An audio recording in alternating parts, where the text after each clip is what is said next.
먼저 보여주시면 감사하겠습니다. 네.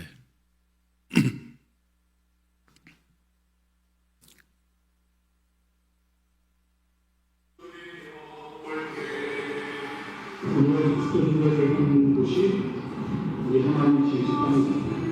세상 모든 나무가 하나님 편안하게 우리가 지켜주게 하면서 모든 나무 가운데 하나님 찾아가는 마음으로 걷자 하는 그런 의미가 저는 있었고, 우리가 특별히 기회로 하나님의 본향을 잡기 위하여 이 프로그램을 진행하는 가운데 있습니다. 하나님께서 함께해 주셔서 이곳에도 작을 누리고 제정되지 않게 하시고, 특별히 동성이 한국들이 이 지혜 땅에 한국에서 하나님 막아주시기를 원합니다.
하나님의 나라를 이루기 위한 걸음을 걷고 있기 때문에 이런 발자국 하나하나가 걷는 기도가 돼서 이 기도가 하나님께 상달되어지는 하나님의 외기도를 전달하시는 것, 이게 어떻습니까? 목사님?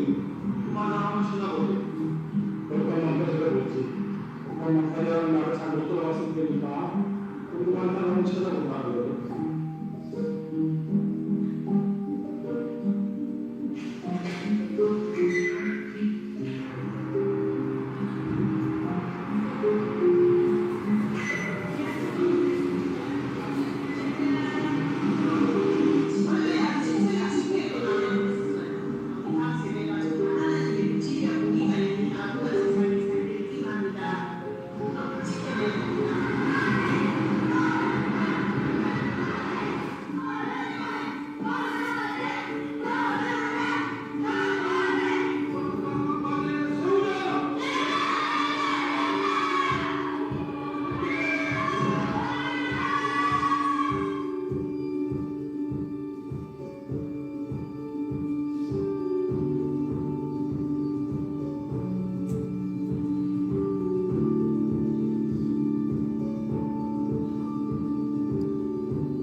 끝쪽이 안 나온 것 같은데 중간에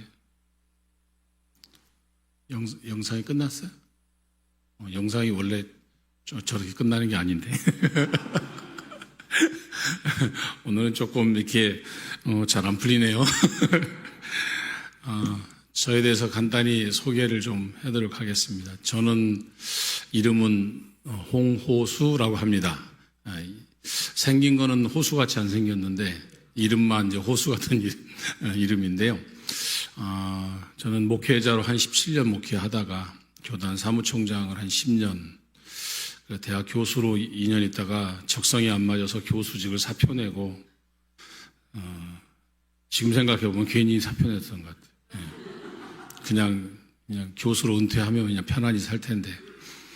그리고 지금은 사단법인 청소년 중도개방운동본부 이사장으로 5년 전부터 교수직을 사표내고 나서 그냥 우리 청소년 다음 세대 우리 청소년들이 이제 이 중독 문제가 심각하게 될 것이라고 이제 또 하나님이 또 깨달음을 주셔서 그래서 지금은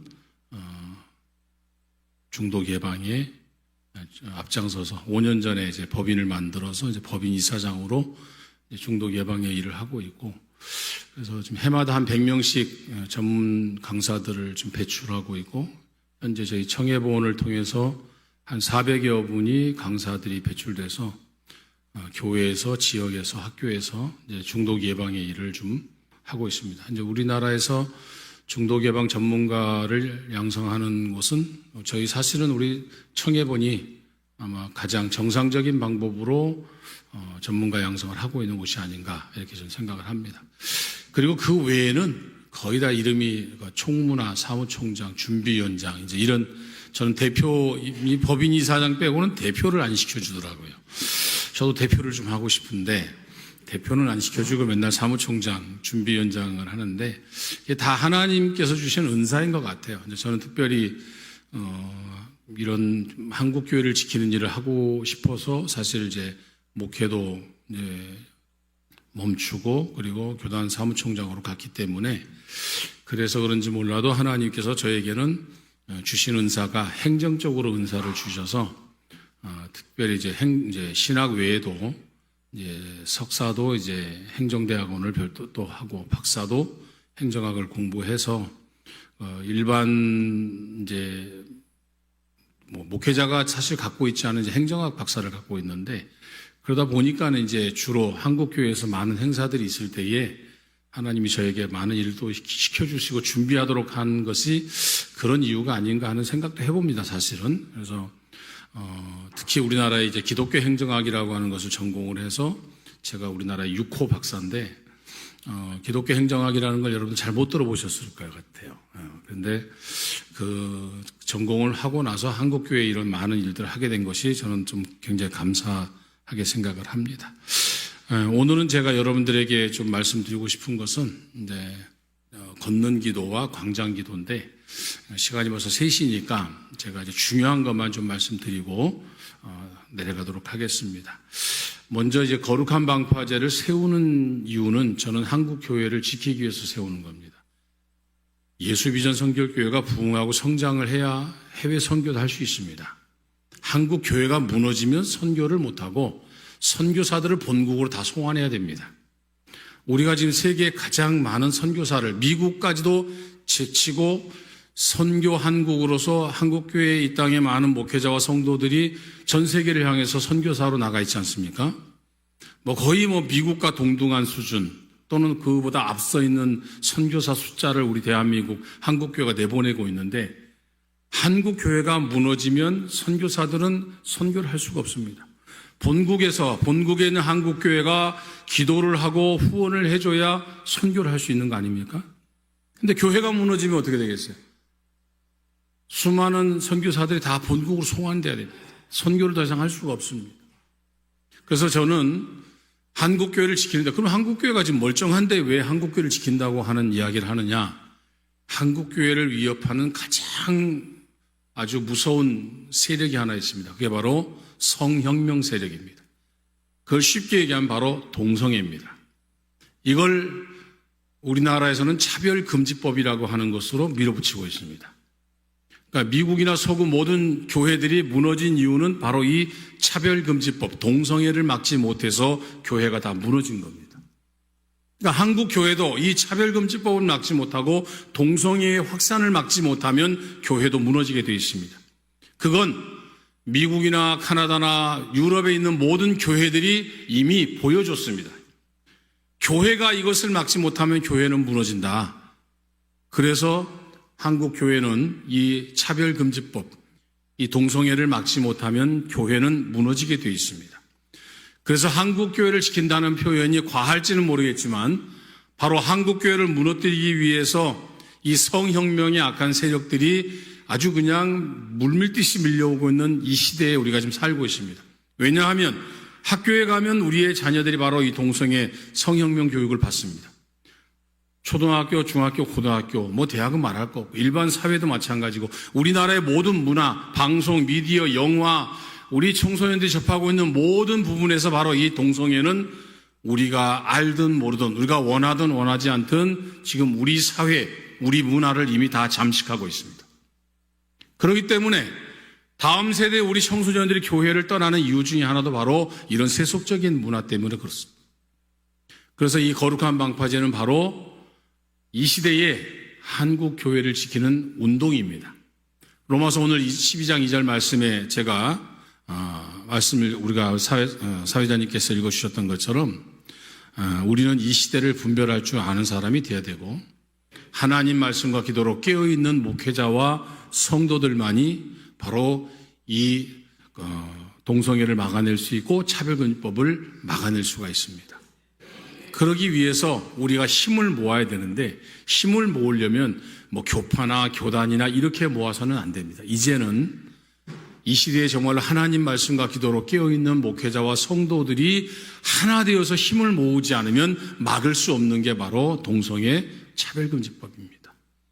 그래서 거룩한 방파제는 바로 이 시대에 깨어있는 목회자와 성도들을 하나로 힘을 모아서 다음 세대 우리 자녀를 지키고 학교를 지켜내고 가정을 지켜내고 그리고 교회를 지켜내는 거룩한 연합운동을 하기 위해서 바로 이 거룩한 방파제를 세우기 위해서 전국을 다니면서 걷는 기도, 이 국토순례를 지금 하고 있는 것입니다. 다음 페이지 한번 봐보시면 이 거룩한 방파제는 이제 2015년부터 시작이 됐습니다. 지금으로 시작하면 약 만 10년 전에 시작이 됐고 이번에 지난 한 열흘 좀 넘었죠. 11번째 거룩한 방파제 통합국민대회가 이번에 열렸습니다. 여기 보시면 이제 저 사진에 국민대회 사진 퀴어 축제하는 서울광장 2015년도에는 서울광장에서 동성애 퀴어 축제를 했지요. 다음 페이지 한번 넘겨주세요. 저게 2024년도 사진입니다. 작년도에는 숭례문까지 이 거룩한 방파제에 참여하신 분들이 저렇게 참여를 했습니다. 이번에 2025년 다음 사진도 한번 봐주세요. 포스터 다음에 한번 한 장 더 넘겨주세요. 네, 이게 올해 2025년도 거룩한 방파제 통합국민대회 사진입니다. 거룩한 방파제라고 하는 것은 바로 이렇게 여러분 보시면 저렇게 모여있는 성도님들의 자리 보세요. 저게 제 눈에는 방파제로 보였어요. 동성애 퀴어 축제를 막아내는 방파제. 그 방파제와 같은 모습으로 쫙 서 있는 것. 성혁명의 물결이 우리 대한민국을 휩쓸려고 이렇게 밀려 내려오는데 그걸 막고 있는 우리 목회자와 성도들, 저기에 앉아 계신 저분들이 바로 동성애 성혁명을 막아내는 방파제라고 제 눈에는 보였어요. 그래서 거룩한 방파제라고 하는 이름이 만들어진 겁니다. 왜 여러분들에게 이런 말씀을 드리냐면 이 퀴어 축제 하는 애들, 동성애자들은 바로 우리 저 광화문부터 시작해가지고 광화문, 그 다음에 세종문화회관, 미국 대사관 앞에, 그 다음에 서울시 의회, 서울시청, 그리고 숭례문과 서울역. 이게 우리나라 600년 대한민국 조선시대 수도의 가장 핵심, 중심 도로입니다. 광화문부터 어디까지? 서울역까지. 이게 우리나라 600년 동안 우리나라의 가장 중심 도로가 바로 여기입니다. 그러면 동성애 퀴어 축제를 하면은 그들은 퍼레이드라고 하는 걸 꼭 해요. 퀴어 퍼레이드를 하는데 퀴어 퍼레이드는 바로 사람들이 가장 많이 모이는 장소 또는 가장 중심적인 도로에서 퀴어 퍼레이드를 하고 싶어 합니다. 그러면 동성애자들은 퀴어 축제하면서 퍼레이드를 어디를 하고 싶어 하겠어요? 광화문부터 시작해서 서울역까지를 퀴어 퍼레이드를 하고 싶은 거예요. 그런데 2015년부터 이 거룩한 방파제가 저렇게 막아서고 있으니까 지금까지 동성애 퀴어 축제하는 애들은 광화문부터 서울역까지를 밟지 못하고 있는 거예요. 못 밟는 이유가 무엇일까요? 바로 거룩한 방파제가 세워져 있기 때문에. 이게 바로 거룩한 방파제 역할인 거예요. 그러니까 그러면 왜 퀴어 축제를 저렇게 하느냐? 우리나라는 8개, 9개 지역에서 퀴어 축제를 하거든요. 퀴어 축제하는 목적은 다른 게 아닙니다. 국민들을 자기 편으로 만들기 위해서 하는 거예요. 국민들의 여론, 시민들의 여론을 등에 업으려고 하는 거예요. 그래서 퀴어 문화축제라고 하는 이름으로 전국에서 퀴어 축제를 하는 겁니다. 그 퀴어 축제를 하면서 거기에 우리 청소년들, 청년들을 다 참여시키는 거예요. 그래서 여론을, 이것이 바로 시대 흐름이고 이것이 문화고 지금 여론이 이렇다 하고 하는 것을 방송, 언론, 신문에서 계속 보도해 주면서 국민 여론이 호의적으로 돌아서면 바로 국회에서 차별금지법을 통과시키려고 하는 거예요. 동성애 퀴어 축제의 목적은 결국 무엇을 말하는 것이냐? 차별금지법을 통과시키기 위해서 국민들, 시민들을 자기 편으로 끌어들이기 위한 방법인 거예요. 그래서 퀴어 축제가 성공하면 어떻게 되는 거예요? 차별금지법은 통과되는 것이고 차별금지법이 통과되면 동성결혼이 합법화되는 거예요. 그럼 우리나라도 그 전철을 밟을 수밖에 없는 거예요. 그런데 지금까지 우리는 차별금지법을 막아낼 수 있었던 것은 바로 저렇게 거룩한 방파제를 세우고 막았기 때문에 그런 거예요. 저희가 이제 국토순례를 아까 영상을 이제 보여드렸잖아요. 국토순례 영상을 보여드렸는데 그때가 작년 11월이었는데 그때 제주 평화인권 헌장이 통과되게 되면은 제주에서 이제 제주를 시작으로 해가지고 전국에 평화인권 헌장을 만들어서 차별금지법이라고 하는 이름으로 하면 자꾸 막히니까 평화인권 헌장이라고 하는 이름으로 아주 이름도 잘 바꿔요, 걔들은. 그 안에다 동성애 차별금지법을 집어넣는 거예요. 근데 겉으로는 평화인권 헌장이니까 평화 좋지, 당연히. 인권도 좋지요. 그런데 그 안에 뭘 집어넣는 거예요? 동성애, 성적 지향, 이런 걸 갖다 집어넣는 거예요. 동성애라는 말을 안 해요. 성적 지향이라고 하는 단어로 그 안에 속 집어넣는 거예요. 그게 바로 동성애니까. 동성애라면 국민들이 반발하고 반대하니까 동성애는 이름은 싹 지워버려요. 동성애라고 안 하고 성적 지향 이렇게 말하는 거예요. 그걸 해놓고 통과시켜놓고 하면은 바로 너희 성적 지향이 동성애를 말하는 거니까 통과시켜놓고 왜 반대하냐 이렇게.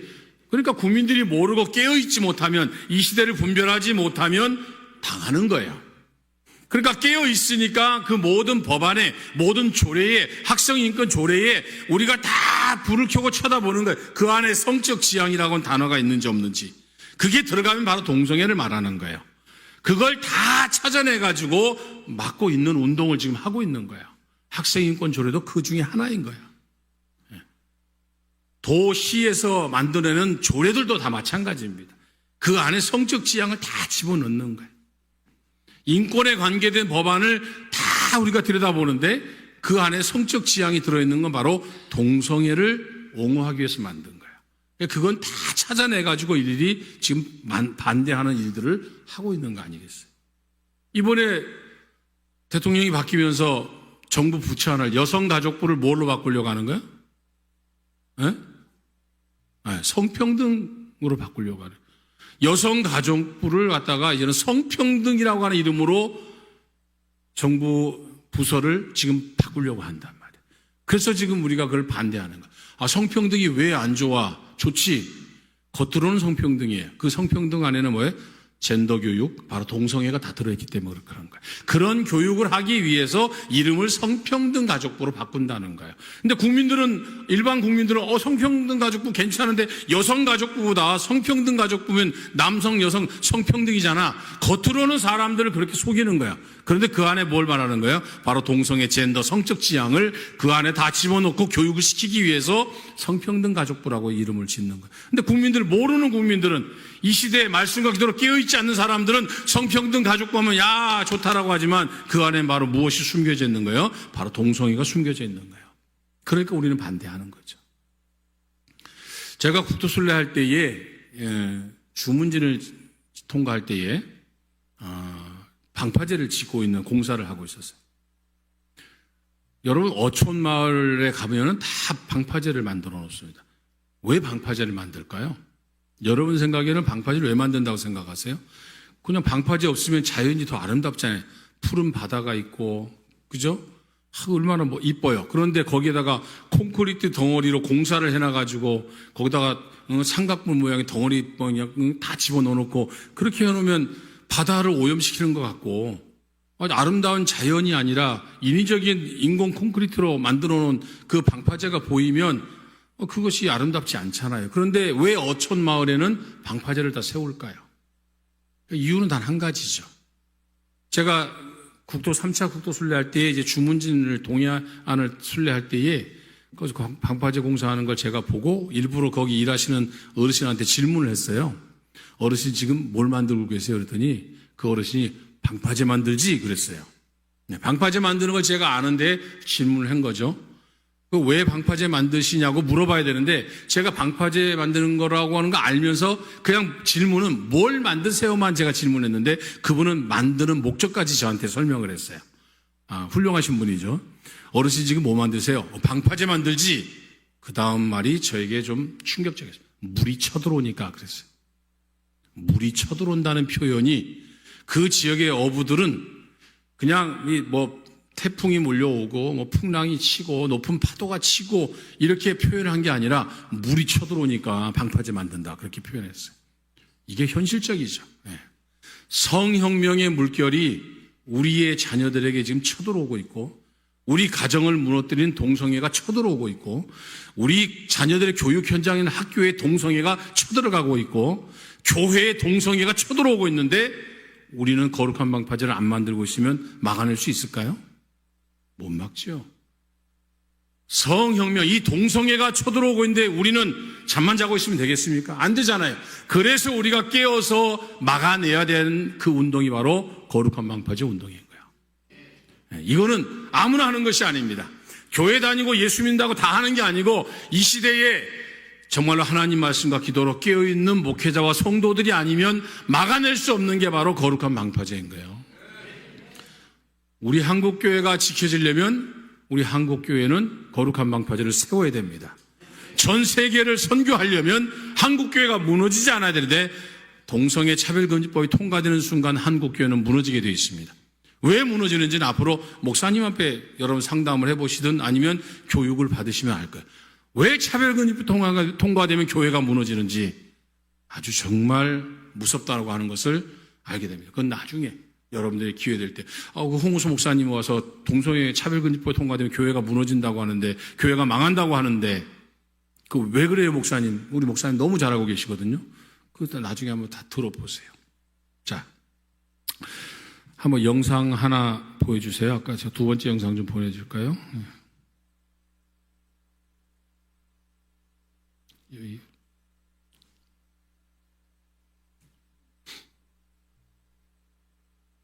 아니 이거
이번에 이제 제가 국민대회를 마치고 영상을 좀 만들었습니다. 이제 아까 말씀드린 저 사진처럼 저렇게 많은 목회자와 성도들이 10년째 퀴어 축제가 열릴 때마다 저렇게 하루 종일 저 뜨거운 아스팔트 위에서 때로는 장마철에 비가 막 쏟아지고 그런데도 불구하고 그 자리를 끝까지 지키고 그래서 지금까지 우리 한국 교회는 OECD 국가 중에 유일하게 차별금지법을 막고 있는 유일한 나라가 지금 되어가고 있고 한국 교회가 이제는 이 거룩한 방파제 역할을 해서 무너진 전 세계 교회를 다시 일으켜 세우는 일을 하기 위해서 거룩한 방파제가 이제는 세계를 향해서 나가고 있습니다. 이번에 영국에서도 이제 집회가 열리고 우리에게 깨달음을 주었던 안드레아 윌리엄스 변호사님이 한국에 오셔서 한국의 목회자 성도들을 깨웠거든요. 영국 교회가 무너진 현실을 한국에 와서 전달을 해주면서 한국 교회도 동성애 못 막으면 무너진다. 그거를 윌리엄스 변호사님, 그 여자 변호사님이 우리 대한민국에 와가지고 한국교회 목회자와 성도들 시민단체들을 깨운 거예요. 그래서 깨어난 우리들이 이거 못 막으면 우리도 영국 교회처럼 미국 교회처럼 다 무너지는구나. 이걸 알고 그때부터 저희가 일을 시작한 거거든요. 그 윌리엄스 변호사님이 영국 분이신데 그 영국 변호사님이 한국에는 이렇게 거룩한 방파제를 세워서 막는 것을 보시고는 영국에 와가지고 영국의 교회를 다시 깨워달라 그러는 거예요. 오히려 윌리엄스 선교사님은 한국교회 목회자와 성도들을 깨워줬는데 한국의 거룩한 방파제가 영국에 와서 영국을 깨워달라 그러는 거예요. 내년에는 저희가 이제 국토순례 이번에 7차 국토순례 제가 좀 이따 설명하겠지만 8차는 이제 일본 순교지를 갑니다.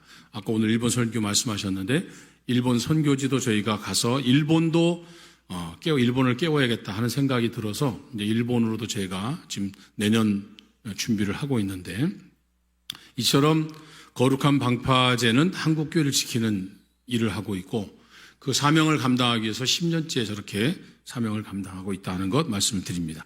자, 그러면 이제 거룩한 방파제에서 가장 중요한 게 뭐냐면 이제 다음 페이지에 보시면 이제 뭐가 나오면 이제 방파제하고 이제 테트라포드가 나오죠. 그 다음 페이지 한번 봐보세요. 저게 테트라포드라고 하는 것인데요. 이게 굉장히 중요한 역할을 합니다. 여러분 방파제는 이제 여러분 방파제 보면 등대가 이렇게 있잖아요. 항상 등대가 있고 그 앞에 쭉 방파제가 쭉 일자로 되어 있어요. 그게 방파제고 그 방파제 앞에 사각뿔 모양의 콘크리트 시멘트 덩어리가 있죠. 저런 모양의 그거를 테트라포드라고 합니다. 그 테트라포드의 역할은 뭐냐면 방파제를 보호하는 역할을 합니다. 그러니까 파도가 세게 밀어치면 그 방파제가 그대로 있으면 방파제가 그 파도 위에서 유실됩니다. 부서지고 깨진다는 거죠. 그거를 방파제를 막기 위한 바로 테트라포드를 그 바닷속에다가 던져 놓습니다. 다음 페이지 한번 봐볼까요? 이 부산의 청사포에 있는 방파제거든요, 저게. 근데 저게 작년에 여러분들 청사포 가보신 분들은 저렇게 기울어진 청사포 방파제를 보셨을 거예요. 근데 그 방파제를 새롭게 공사해가지고 새로 만든 방파제가 딱인데 그 앞에 뭘 던져놨어요? 테트라포드를 던져놨어요. 이제 안 거예요. 왜 방파제가 저렇게 깨졌지? 파도를 막아야 되는데 파도가 방파제에 직접 부딪히니까 저렇게 유실돼버리고 부서지는 거예요. 저게 한국교회라고 생각해 보세요. 세상에 빛을 발하는 한국교회가 무너진다고 생각해 보세요. 성령님의 물결이 한국교회를 들이치면 저렇게 깨지고 무너질 수밖에 없는 거예요. 그걸 막기 위해서 테트라포드를 저렇게 다 던져놨다고 생각해 보세요. 그런 방파제가 보호가 되겠죠.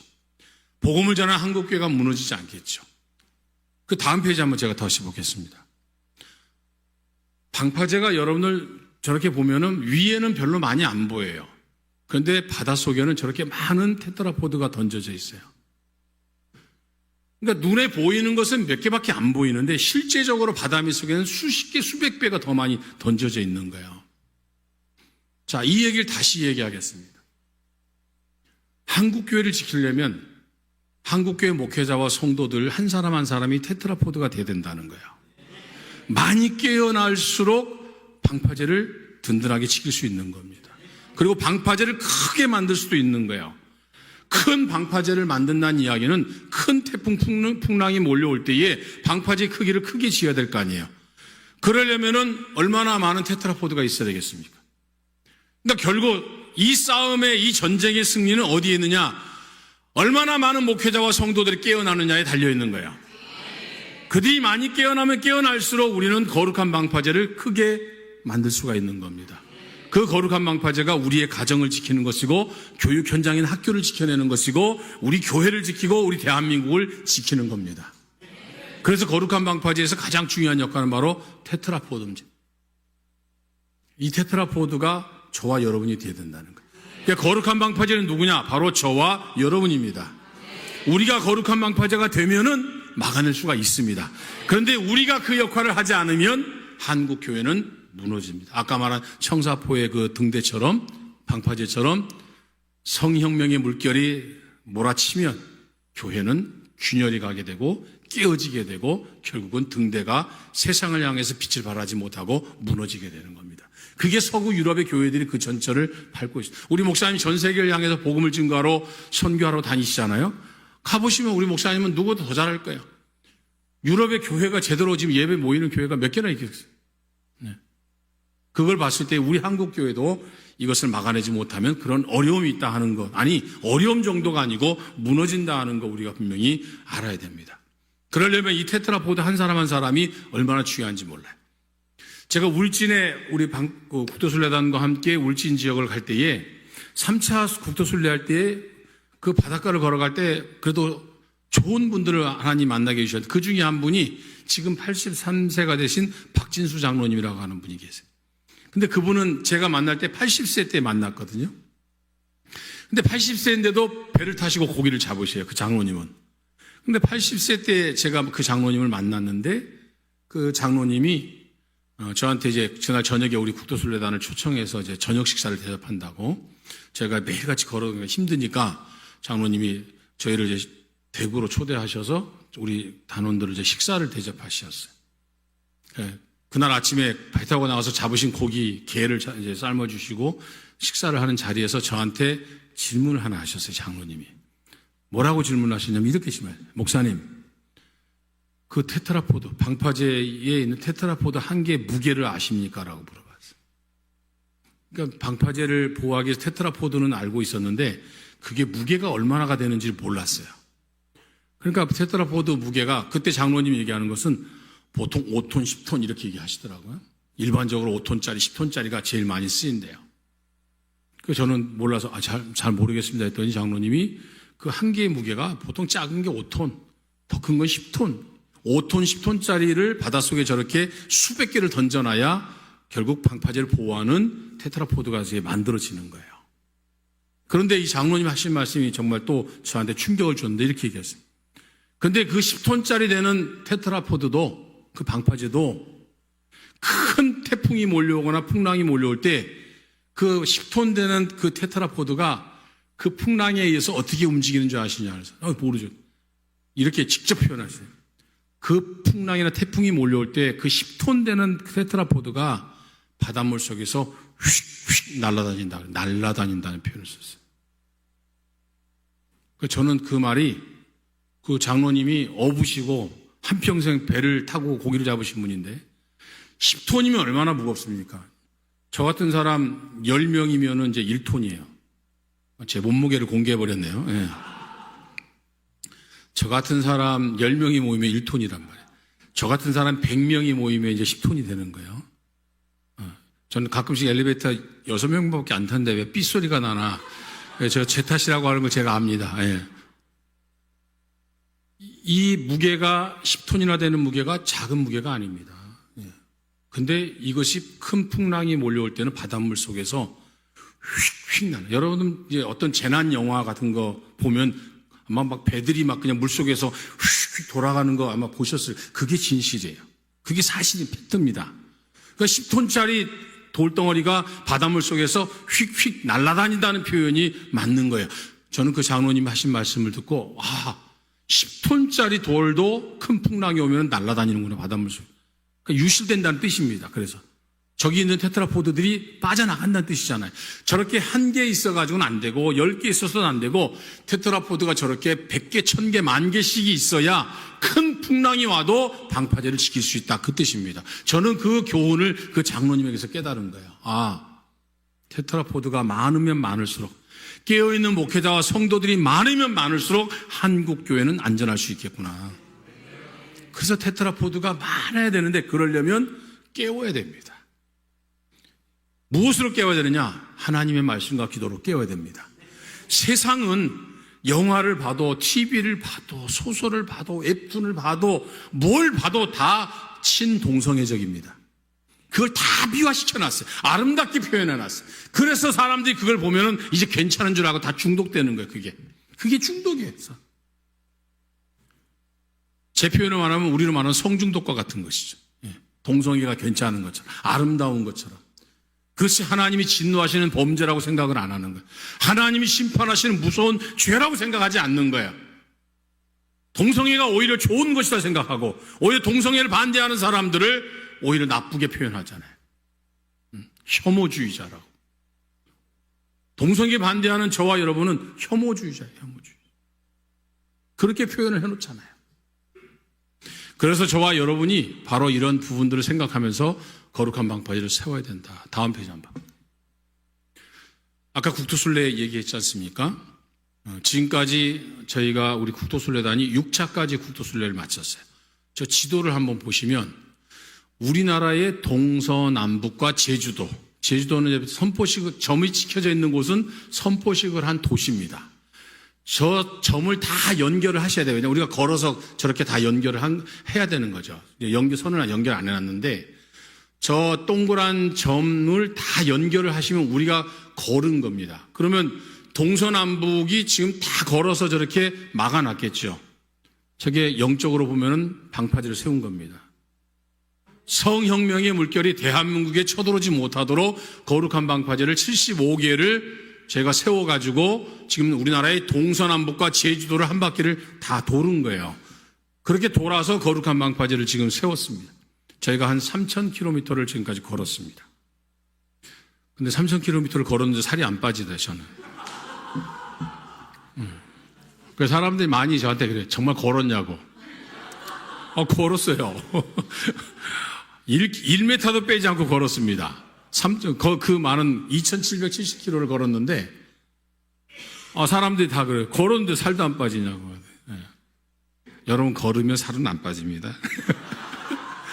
살 뺀다고 걸으시는 분 많이 계시죠? 네, 걸으면 살 안 빠집니다. 근데 빠지는 분들도 있어요, 진짜로. 그러려면 음식을 조절해야 돼요. 네. 근데 저는 음식 조절을 못 해요.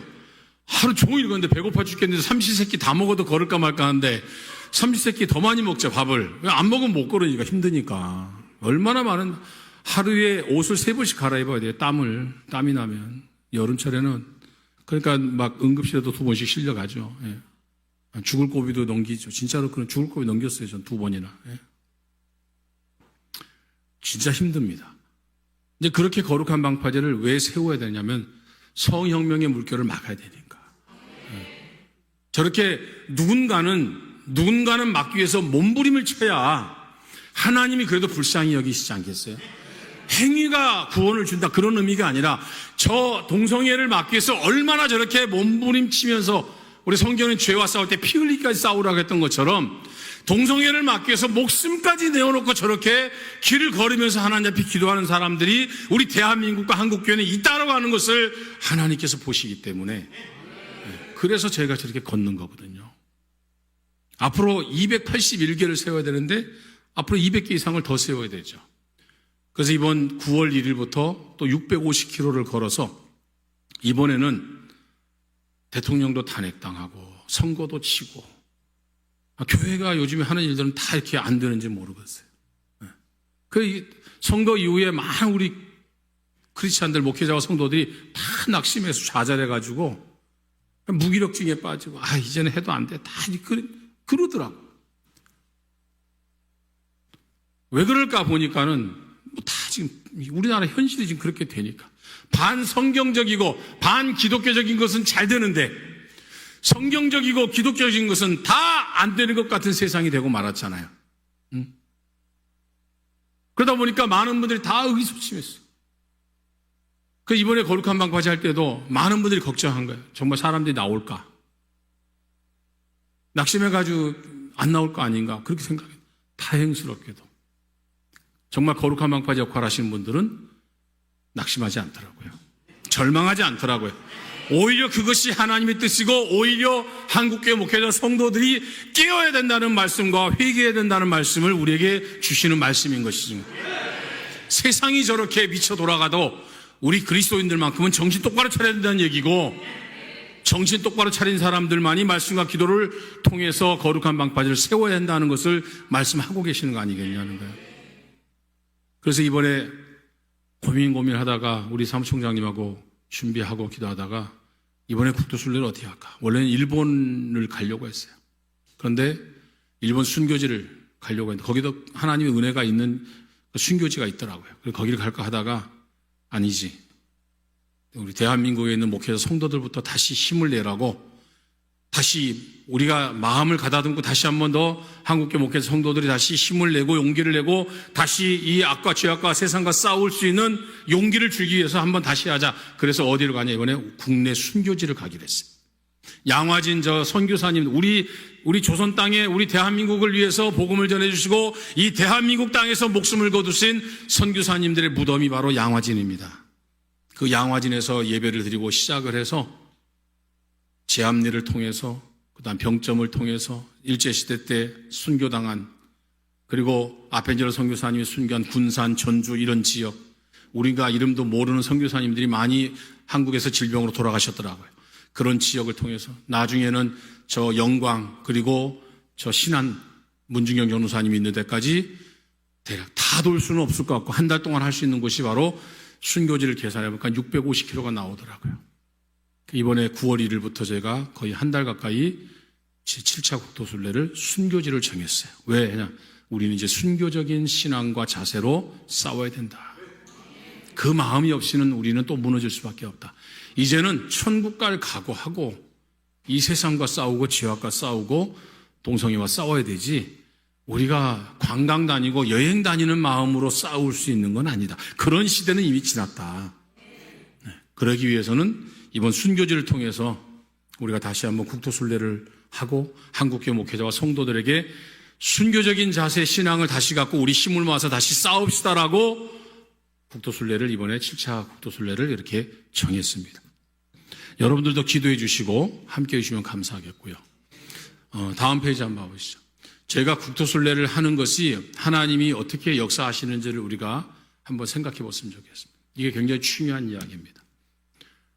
제가 국토순례, 거룩한 방파제는 11년 전에 시작을 해서 이렇게 지금 차별금지법 막아내고 있는 일들을 하나님께서 해주시고 계시고, 국토순례를 저희가 해가지고 지금까지 왔는데, 사실 국토순례 할 때에는 목적은 단 하나였어요. 전국에 있는 목회자와 성도들, 그 지역에 있는 지역연합회 목회자 성도들을 깨워가지고 거룩한 방파제를 그 지역에 세우자.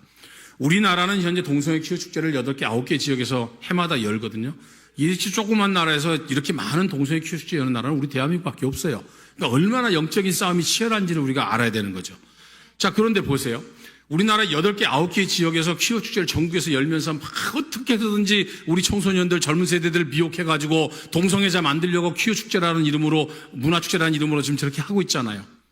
근데 그걸 막아내려면 어떻게 될까? 그 지역에 있는 목회자와 성도들을 깨워야 되는데, 깨우려면 어떻게 해야 되느냐? 누군가는 가서 이야기를 해야 될 거 아니에요. 복음을 들고 가는 자가 있어야 복음을 들을 거 아니겠어요? 그런데 우리가 그 지역에 있는 목사님과 성도님들 깨우는 데 있어서 전화 딱 잡고, 목사님 이거 차별금지법 막아주세요, 동성애 막아주세요, 네네 알았습니다 하고 끝이야. 더 이상 얘기 안 해요.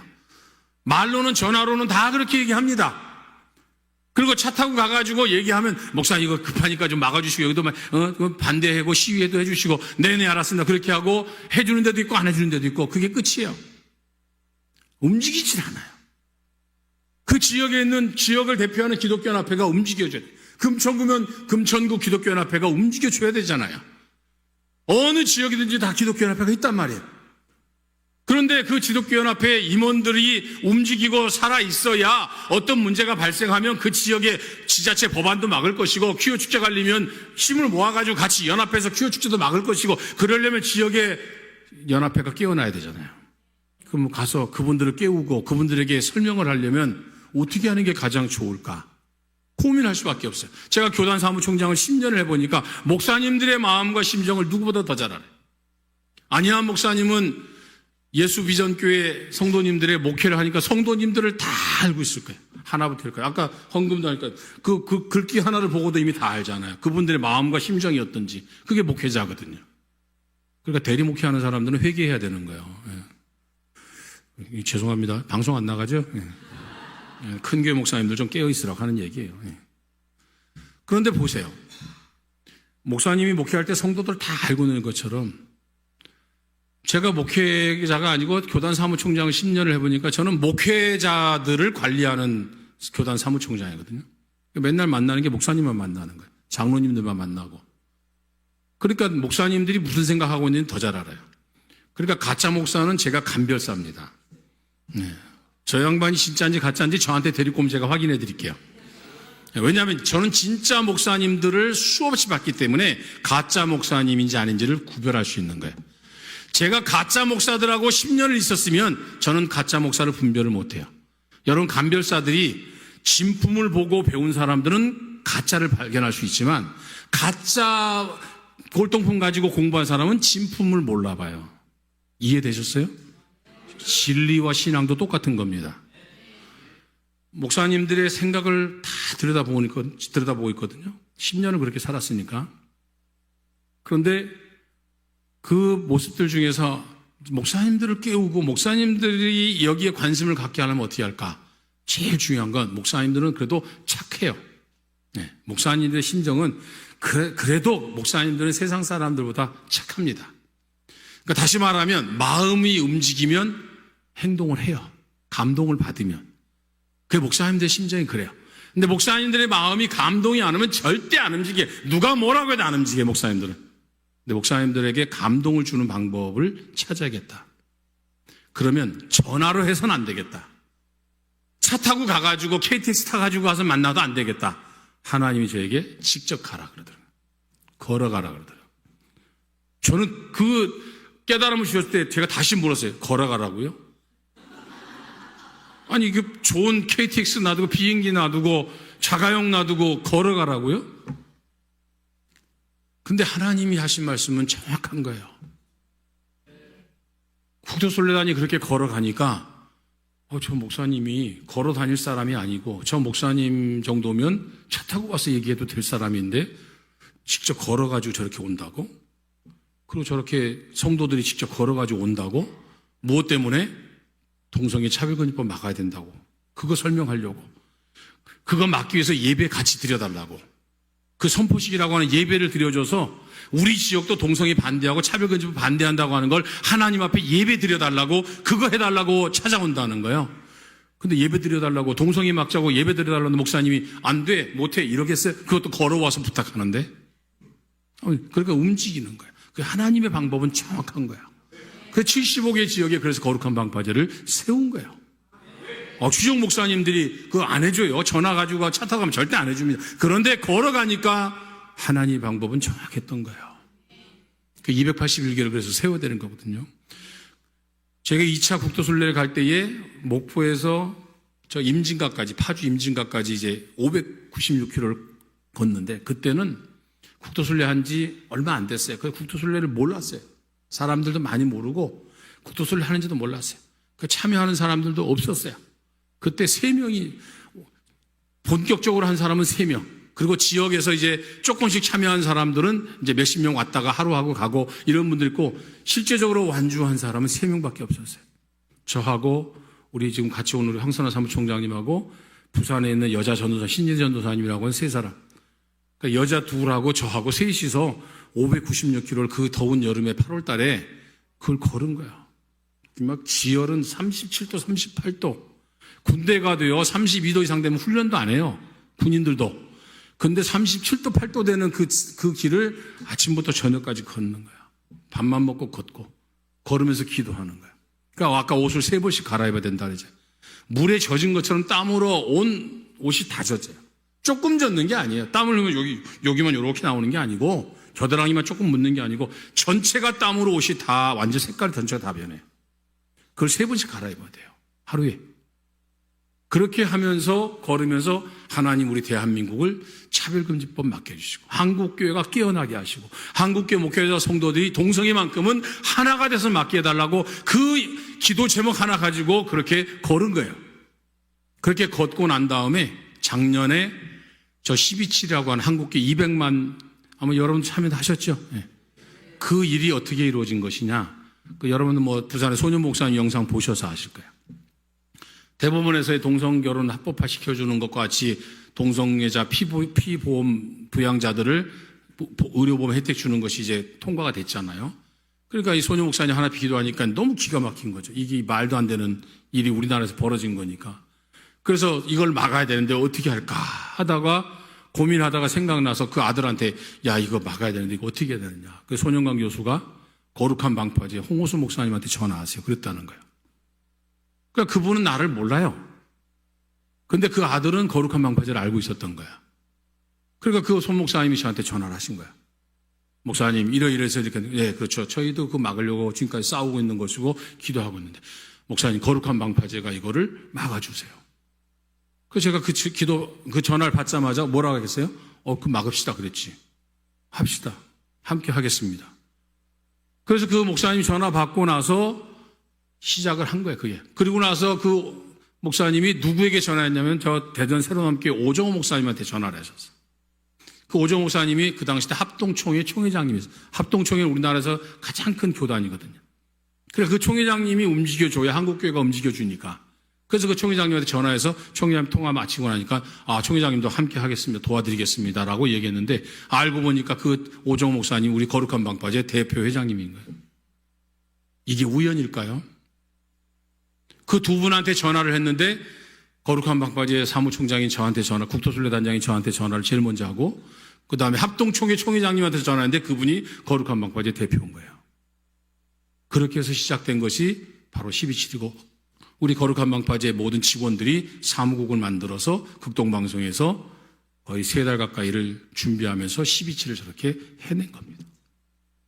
여러분, 단 3사람이 그 길을 걸어가면서 그 힘들고 어려운 길, 아무도 가지 않는 길, 누구도 인정해 주지 않고 다 썩어가는 차 끌고 가고 먹을 것도 제대로 못 먹고 그런데 그 3사람의 그 걷는 기도가 100만 명, 100만 명의 한국교회 목회자와 성도들이 동성애 차별금지법 막자고 길거리로 나왔다는 거예요. 그거와 똑같아요. 자, 그러면 이제 지금 제가 이제 마지막으로 말씀 요거 드리고 이제 마치겠습니다. 다음 장 한번 봐주세요. 그리고 난 다음에 세이브 코리아라고 하는 게 있었죠. 세이브 코리아는 제가 얘기하지 않겠습니다.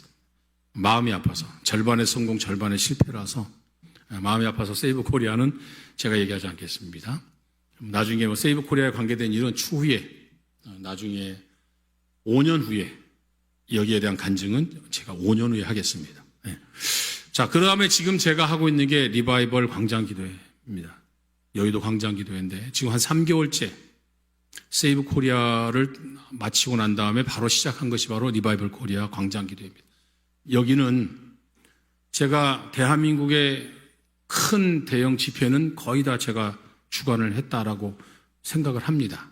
지금도 마찬가지고. 그러니까 저는 대표는 못했어도 실무자로서는 제가 항상 중심에 서서 모든 행사 준비를 했다고 보면 될 것 같아요. 그런데 그런 큰 행사들, 뭐 적게는 몇천 명, 몇만 명, 몇십만 명, 100만 명, 200만 명이 모이는 집회를 다 해봤는데 결론은 한 가지밖에 딱 안 나오더라고요. 방법은 하나님 앞에 기도하는 방법이 없다는 거예요. 걷는 기도를 통해서 그런 역사를 이뤄냈듯이 지금 우리 대한민국의 이 현실, 이 한국교회의 현실은 하나님 앞에 부르짖지 아니하고는 해결할 방법이 없습니다. 어떤 정치인도 안 됩니다. 어떤 목회자 한 사람도 안 됩니다. 한국교회는 이미 그런 시기가 지났습니다. 결국은 이 시대 하나님 말씀과 기도로 깨어있는 목회자와 성도들이 하나님 앞에 부르짖지 아니하고는 해결할 수 없는 나라가 되고 말았습니다. 이것이 불행일지 모르겠지만 방법이 딱 하나밖에 없다고 하는 것을 깨달은 것은 맞습니다. 그것은 하나님 앞에 우리가 회개하고 돌아오고 하나님 앞에 전적으로 기도해야만이 우리의 가정이나 학교나 교회나 이 대한민국이 회복될 수 있다고 하는 사실이죠. 이것을 하나님께서 깨닫게 하시기 위한 방법 중에 하나가 바로 리바이벌 광장 기도입니다. 다음 주에 우리 안희환 목사님이 오셔서 설교를 하십니다. 모르셨죠? 아셨어요? 다음 주에 저 제일 잘생긴 남자분이 안희환 목사님이시죠. 두 번째. 근데 박한수 목사님은 당신이 제일 잘생겼다 그래요.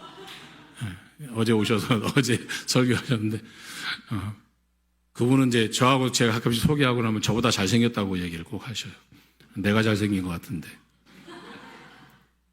다음 주에 우리 안희환 목사님이 이제 설교를 하러 오시는데 여러분들의 담임 목사님이 설교하러 오신 거 여러분들 당연히 오셔야겠죠. 다음 주는 오셔야겠죠.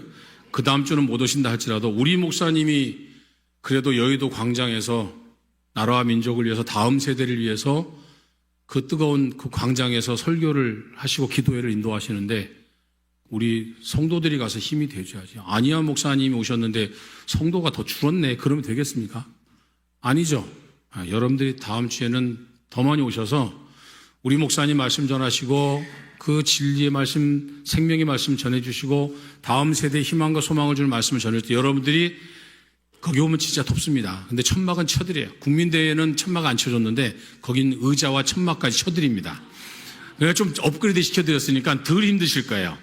그러니까 의자도 드리고 천막도 쳐드리니까 그 정도면 참을만 합니다. 그래서 좀 땀이 막 흘려서 이렇게 몸을 다 적십니다. 여보로도 하나 가져오세요. 다 젖으면 거기 화장실 깨끗한 데가 있으니까 거기서 갈아입고 집에 가시면 되거든요. 그런데 어제 저도 그 땀을 많이 흘리면서 제가 그때 뭘 느꼈냐면 이건 그냥 땀이 아니고 내 몸과 마음에 있는 죄를 씻어주신 주님의 보혈과 같은 마음이 제 마음속에 들었어요. 정말 온몸이 땀으로 다 속옷을 다 젖잖아요. 기도하는데 얼마나 더워요. 근데 그게 처음에는 좀 기분이 그런 것 같은데 아예 땀이 온몸을 다 젖어버리고 나니까 오히려 그것이 영적으로는 나를 깨끗하게 하는 것 같은 느낌이 들었어요. 그 기도가. 그러니까 여러분 다음 주에는 리바이벌 이 광장 기도회는 우리 대한민국의 마지막 유일한 희망이고 소망이라고 저는 생각을 합니다.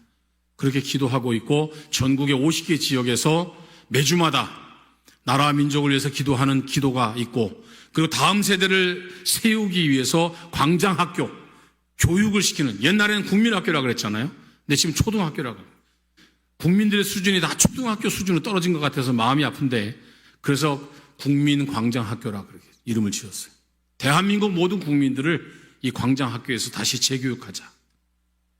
철저하게 성경 중심으로 기독교 세계관, 성경적 세계관으로 완전히 무장을 시켜서 그리고 이 세상을 향해서 싸울 수 있는 사람들을 양육하자. 학교에서 안 가르치고 교회에서 안 가르치고 가정에서 못 가르치는 거 이 광장학교에서 가르치자. 그게 리바이벌 광장 기도회와 국민 교육 현장입니다.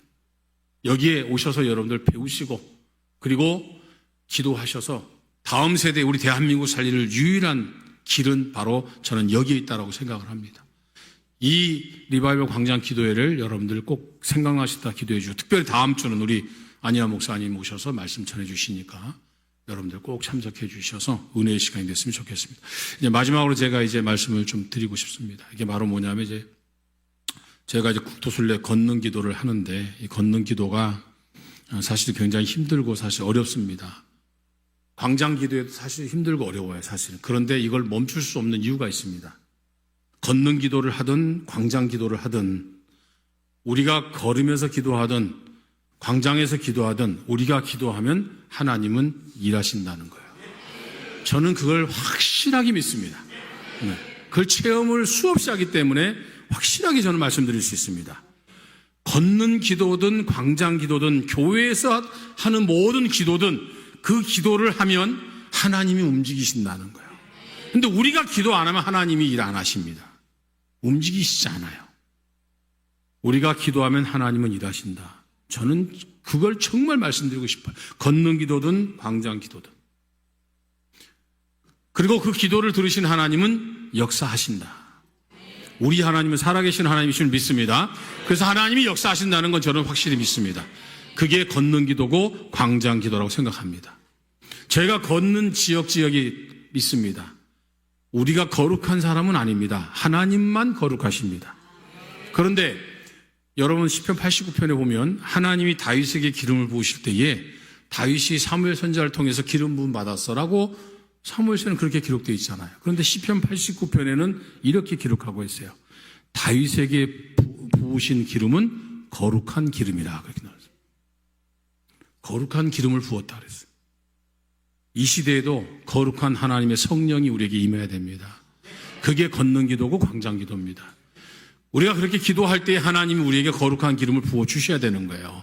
그래야 변화가 일어나고 역사가 일어나고 하나님의 기적도 나타나는 겁니다.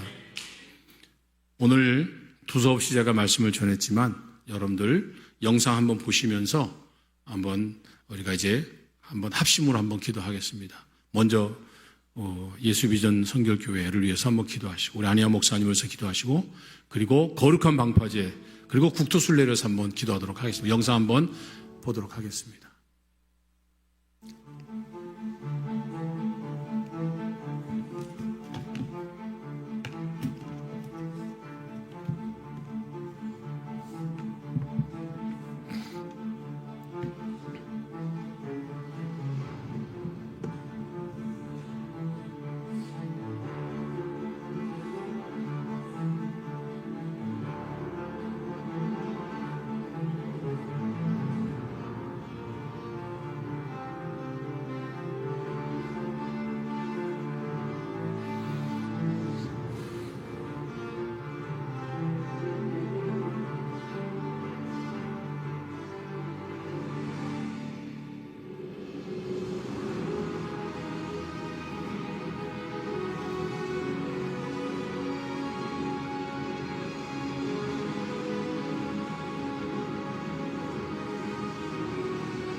한번 기도 한번 해주실 건요. 다음 주에 있을 집회 그리고 제가 오늘 목사님 찾아뵙고 앞으로 우리 리바이벌 광장 기도회를 좀 이끌어 달라고 부탁의 말씀을 좀 드렸습니다.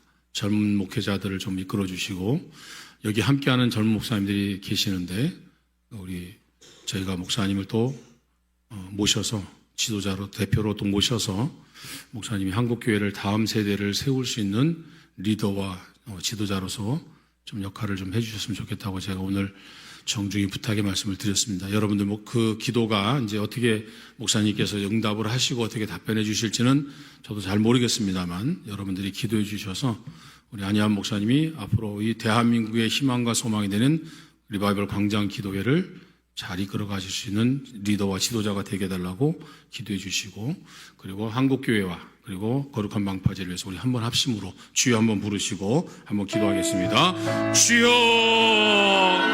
거룩하신 하나님 아버지 감사합니다. 이제 우리에게 이 땅에 거룩한 방파제를 세울 수 있는 하나님의 사람들 이 시대의 진리의 말씀으로 깨어있는 하나님의 사람들을 하나님 세워주시기를 원합니다. 하나님 아버지 우리가 하나님 앞에 기도하지 않고는 이 위기를 극복할 수 없음을 고백합니다. 우리가 살 수 있는 길은 하나님만 붙드는 길이요 하나님의 말씀에 순종하는 길밖에 없음을 고백합니다. 하나님 도와주시옵소서. 하나님 붙잡아 주시옵소서.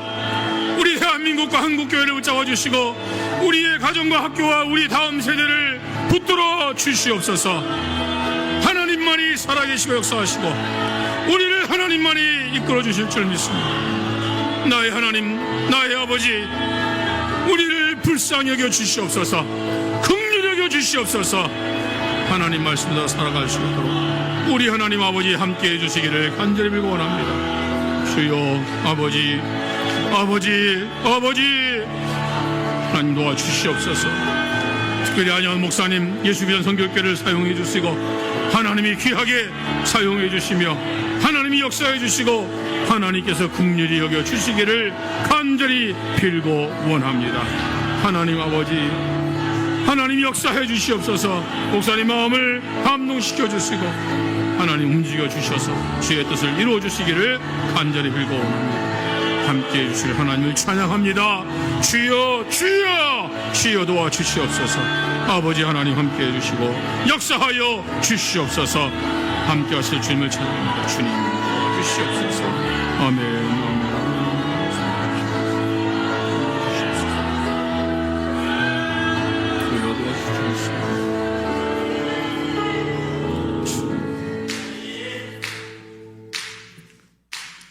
우리에게 거룩한 기름을 부어주시는 우리 아버지 하나님, 지금까지 이 땅에 거룩한 방파제를 세워주셔서 차별금지법을 막아주신 사랑이 많으신 우리 하나님 아버지, 이 시대에 하나님 말씀과 기도로 깨어있는 목회자와 성도들을 통하여 가정을 지키게 하시고 교육 현장인 학교를 지키게 하시며 교회를 지키게 하시고 우리 한국 사회와 대한민국을 지키게 하신 우리 아버지 하나님, 먼저 감사를 드립니다. 우리 한국교회가 무너지지 않게 하시고 우리 대한민국이 무너지지 않도록 하나님 더 강하게 역사해 주시고 더 붙들어 주시며 하나님의 귀한 종들을 통하여 다시 새롭게 리바이벌 시켜주시기를 간절히 빌고 원합니다. 특별히 예수비전 선교교회를 통하여 또 안희환 목사님을 통하여 하나님께서 주신 은혜를 감사합니다. 우리 목사님을 한국교회의 새로운 지도자로 리더로 하나님 세워주시고 다음 세대 젊은 목회자들을 이끌어갈 수 있는 하나님의 종으로 세워주시기를 원합니다. 예수비전 선교교회가 그 사명을 감당하게 하여 주시고 하나님의 역사가 이루어지게 하여 주셔서 전 세계를 향하여 선교하려면 한국교회를 지켜내야 합니다. 교회가 무너지면 선교할 수도 없사오니 한국교회를 지키는 이 귀한 사역에, 거룩한 방파제 사역에 우리 모두가 테트라포드가 되게 하여 주시옵소서. 감사드리며 예수님의 이름으로 기도합니다. 아멘.